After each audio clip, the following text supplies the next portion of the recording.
J-Bone here, and it is time to recap and review the 2023 Canadian Grand Prix. First up, as a little refresher, here is the 2023 Canadian Grand Prix in 60 seconds. Max Verstappen started the race in P1, with Fernando Alonso in P2 and Lewis Hamilton in P3. Lewis passed Alonso at the start, which Lewis said after the race was because Alonso's reactions are getting slower due to his old age. Burn! Oh yeah, Alonso eventually re-overtook Lewis because El Plan.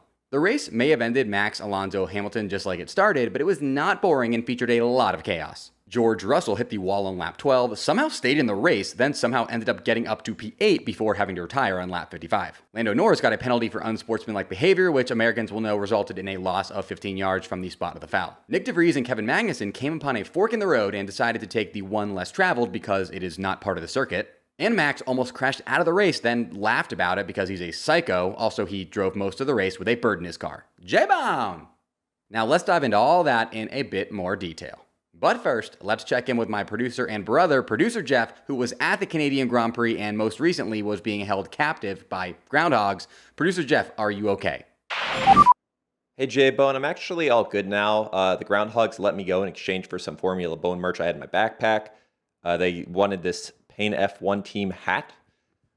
They wanted this Fernando Alonso El Plan shirt, this other Fernando Alonso shirt because they apparently love Alonso, and they wanted to do a prisoner swap for Latifi, but instead I gave them this Go Tifi shirt.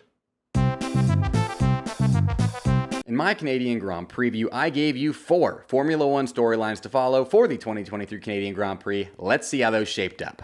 Your first storyline to follow was, could Lance Stroll pull off a surprise win at his home Grand Prix? And to the surprise of literally nobody on Earth, except for those out there with the most severe cases of Aston Martin delusion syndrome, Lance Stroll did not win his home Grand Prix in Canada. In fact, he barely finished in the points with a P9 result, and even that could have easily been a P10 if he didn't narrowly edge out Valtteri Bottas by 0.03 of a second after a drag race to the finish line. It didn't help that Stroll got a 3-place grid penalty in qualifying for impeding Esteban Ocon that took him from P13 on the starting grid, which is bad, to P16, which is really bad.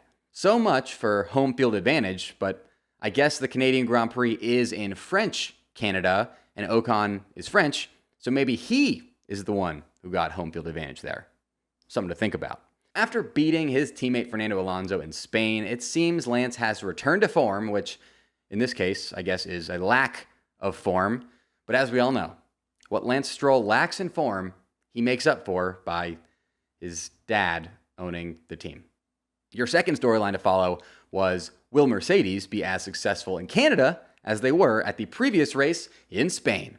While Mercedes weren't as successful in Canada as they were in Spain, just as I, J-Bone, predicted, Lewis Hamilton did finish on the podium once again, and Mercedes most likely would have finished P3 and P4 had George Russell not been daydreaming about tea and crumpets and slammed into the wall on lap 12.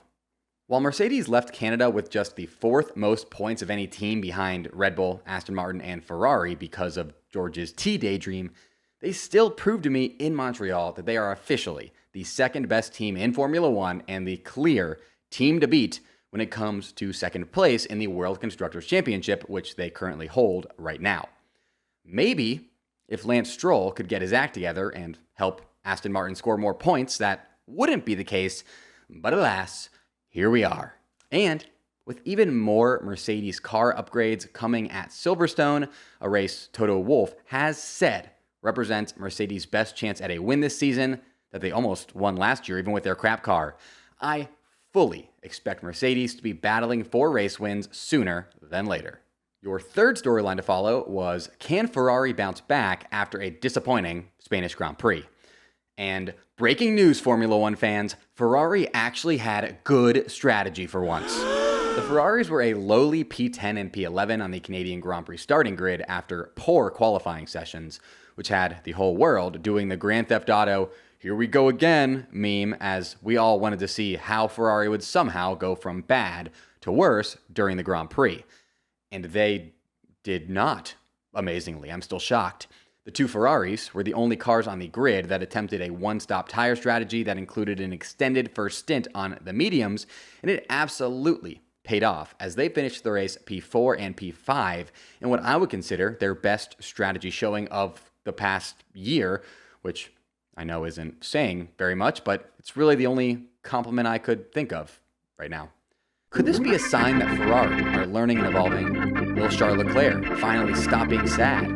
Will Carlos Sainz be able to operate even more smoothly going forward? Was this an anomaly, or are Ferrari actually learning how to F1? Find out next time on Formula One. Let me quickly tell you about my sponsor, AG1, and I have a new code, so listen up. AG1 is the daily foundational nutrition supplement that supports whole body health. I gave AG1 a try for the first time a couple years ago because I wanted a single supplement solution that supports my entire body rather than having to go buy all these different pills and vitamins. And folks, this stuff works. AG1 costs less than $3 per day, which is half the price of your daily coffee and way better for you. I drink AG1 in the morning and it makes me feel like I'm doing something good for my body before I even start my day, which is, of course, the best way to set yourself up for productivity and happiness. I can't really describe the feeling AG1 gives me. It kind of just makes me feel healthy and invigorated. And if you want to experience that feeling, give AG1 a try. If a comprehensive solution is what you need from your supplement routine, then try AG1 and get a free 1-year supply of vitamin D and 5 free AG1 travel packs with your first purchase. Go to drinkag1.com/fbone. That's drinkag1.com/fbone. Link in the description. Check it out. Your final storyline to follow was, will the Wall of Champions ruin someone's Canadian Grand Prix? And while the Wall of Champions was merciful this year and did not claim the race of any former champions, Max Verstappen did almost crash into a different wall at the race, which, of course, as you all know, he found hilarious. Speaking of, I'm just going to come out and say it, Max Verstappen will not go down as the greatest driver in Formula One history. Hear me out. Yes, it's true that in Canada, Max tied Ayrton Senna's career win total of 41 wins, which is the 5th most all-time, and yes, it's also true that if Max keeps dominating, he could get all the way up to solo 3rd in all-time F1 wins by the end of this season, despite the fact that he's only 25 years old right now, which is crazy. Surely he'll be the greatest F1 driver of all time at this rate, right? Right? Wrong. Check out this quote from Max, quote, "Now that I've won 2 titles, it's nice to win another one, but basically it's the same thing. It's not something that will keep me in F1 forever," end quote. Max is clearly more concerned with being a winner in general than being the F1 GOAT, and in order to get to Michael Schumacher and Lewis Hamilton levels and enter the Formula One GOAT debate, what drives you needs to specifically be winning F1 titles, not just winning in general. This quote from Max tells me that at some point, he'll go seeking other challenges than Formula One, which he has already conquered. As far as what those challenges may be, we know Max is obsessed with both virtual and real-life endurance racing, and I think him competing in WEC and or the 24 Hours of Le Mans is going to come sooner than later. And while Max has ruled out competing in the Indy 500 in the past, if he has wins at both Monaco and Le Mans and just needs to win the Indy 500 to become only the 2nd driver ever to complete the Triple Crown of Motorsport, Max is such a winner that I think he just might give it a shot. So no, I don't think Max will go down as the greatest driver in Formula One history, but considering he wins at whatever he does, I do think he could go down as the greatest overall driver in racing history, which is way, way more impressive. Now, here are some additional storylines that popped up over the course of the race weekend, and there were a lot of them. First up, Alex Albon shocked the world at the Canadian Grand Prix, somehow getting P7 in a Williams alongside Driver of the Day honors. Because of Albon's amazing defensive driving performance, Williams are no longer the last place constructor, and this was Williams' best result since Latifi finished P7 at the Hungaroring in 2021. Esteban Ocon was stuck behind Albon for a lot of the race despite being on fresher tires, and stated after the race that, quote, "You can't pass them. I think it doesn't matter what car you have. Their straight line speed is really dangerous," end quote. But it's not just about speed, it's how you use it, and Albon used it masterfully. These new Williams upgrades are looking dangerous, and I officially would trust Williams team principal James Vowles with my life. That guy is a star. If Williams keep this up, it is only a matter of years and not decades before they return to the top step of the Formula One podium. You may recall that they have not won a race in over a decade right now, as they are winless since 2012, which is what this shirt that I sell is in reference to. J-Bone! Second, Red Bull Racing are now one step closer to achieving the greatest Formula One accomplishment of all time. Red Bull's win in Canada was their 100th win as a team, and they've now won the last 9 races in a row, including the first 8 races of this season. If this winning streak doesn't stop before the end of the season, Red Bull would become the first team to ever win every single race in a Formula One season. And Red Bull would be doing that with the cost cap in place, which makes it even more impressive. We all know how good they are at capping costs, after all. I must note that some people claim that Ferrari won every race in the 1952 Formula One season, but that's not true because the Indy 500 was on the 1952 Formula One World Championship calendar, and Ferrari competed in it and did not win it, so the lie detector test determined that was a lie. And no, I don't care that the Indy 500 was run to different regulations than all the rest of the races on that calendar. It was still on the Formula One World Championship calendar in 1952, and Ferrari didn't win it, so no team has ever won every race in a season before, which Red Bull have a very legitimate shot at changing this season. Third, let's all appreciate Valtteri Bottas. And not just because he cemented himself as the vibiest, coolest, and most relatable guy on the grid via Alfa Romeo's Canadian Grand Prix social media posts, or because during FP3 he was driving one-handed while holding onto his mirror, which was falling off of his car. The main reason we all must appreciate Valtteri Bottas is because at the Canadian Grand Prix, he earned his first World Championship points since the first race of the season in Bahrain. This ended a 6-race scoreless drought for him and hopefully is the start of a season turnaround for Valtteri, who is literally the coolest guy on Earth, and candidly, I wish I was him. If you aren't rooting for Bottas to finish in the points every single week, you're just jealous of how cool he is. Finally, the Canadian Grand Prix weekend easily had the most chaotic team radio messages of the season thus far, okay? Here are my top 5 team radio messages from the Canadian Grand Prix. Number 5 goes to Valtteri Bottas for this dad joke that he dropped during the rainy FP2 session when he commented that the rain was, quote, good weather for a duck. Number 4 goes to Charles Leclerc's controversial race engineer Javi for telling Leclerc, quote, Sainz will not attack you, which is giving off major Sainz isn't real, he can't hurt you vibes.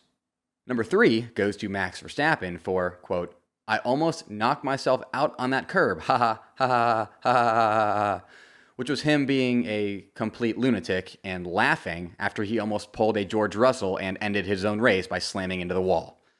Number 2 goes to Alonso for this superhero line, Copy, leave it to me, after his engineer told him Lewis was gaining on him. And number 1 is only number 1 in memoriam, not because it's cool or good. It's Max telling his race engineer, quote, I think I hit a bird. Rest in peace, bird. I will remember you. Bird. There's no I in team, but there is one in Indeed, and that is the hiring platform you need to build yours. When you're hiring, you need Indeed. Indeed is the hiring platform where you can attract, interview, and hire all in one place.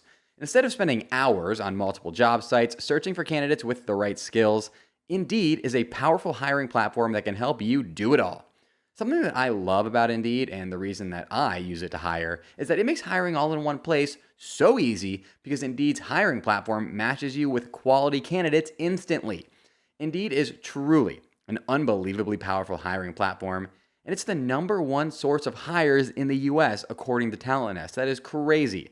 You gotta get on there. Start hiring now with a $75 sponsored job credit to upgrade your job post at Indeed.com/FBone. Offer good for a limited time.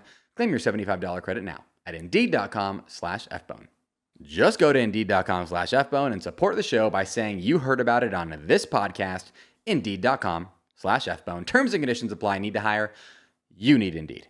Next up, here's how my 3 bona fide race predictions fared at the 2023 Canadian Grand Prix. My first race prediction was that Fernando Alonso would finish in the top 2, and ding ding, J-Bone got that one right as Alonso cruised to a delectable P2 finish in Canada. J-Bone! My second race prediction was that Checo Perez would not finish on the podium in Canada, and ding ding, J-Bone also got that one right as Checo ended up finishing P6 in Canada. J-Bone! J-Bone! My third race prediction was that Lance Stroll would finish in the top 5 at his home Grand Prix, and while that did not hit, 2 out of 3 is pretty good. You also may remember that I predicted the Canadian Grand Prix's top 5 finishers, and my predictions were as follows: P5 Lance Stroll, P4 Checo Perez, P3 Lewis Hamilton, P2 Fernando Alonso, P1 Max Verstappen, which, yes, means that I, J-Bone, correctly predicted the Canadian Grand Prix podium. J-Bone! Next up, it is time to respond to some Canadian Grand Prix themed voicemails left on the Bone phone. If you want your voicemail featured on the Bone phone, simply call the phone number in the description and leave a message, or head to the Formula Bone Discord and submit a voice memo in the Bone Phone Submissions channel. A Discord invite link is in the description as well. You should join my Discord even if you don't plan on submitting a call, because my Discord is tight and there are over 1,000 Formula One fans in there that you can talk Formula One with. Here's the first call. Hey J-Bone, this is Jess from Idaho, and I have 2 questions for you. Firstly, this is Checo's 3rd poor qualifying and poor race in a row. Do you think he has reason to be worried? And secondly, Alex Albon in the points after these upgrades for Williams, do you think that Williams, with Logan as well, assuming that his car doesn't break, they can actually put themselves solidly in the midfield? Just appreciate your thoughts. J-Bone! I'll be honest, Checo Perez definitely does have reason to be worried about losing his seat at Red Bull right now after how the last 3 races have gone for him. After putting himself solidly in the World Drivers' Championship equation by winning 2 of the season's first 4 races, Checo has really fallen off as of late. He's in, inarguably, the greatest race car relative to the field that we've seen in quite some time in Formula One, and yet, through the last 3 races, all races that his teammate in the same car won handily, Checo has finished P16, P4, and P6, which are all, honestly, unacceptable results as far as Helmut Marko and Christian Horner will be concerned. Checo has the yips right now, and unless he snaps out of them here soon, I truly do think he is at risk of losing his seat to a young up-and-comer or even Charles Leclerc? And as far as whether or not I think Williams can put themselves solidly in the midfield goes, I don't know about solidly in the midfield, but I do think that if these upgrades are as good as they look and Logan can start stringing together some points finishes, Williams could definitely get as high as P7 in the World Constructors' Championship, which would be their highest finish since 2017 and a massive, massive win for them in James Vowles we trust. Next call.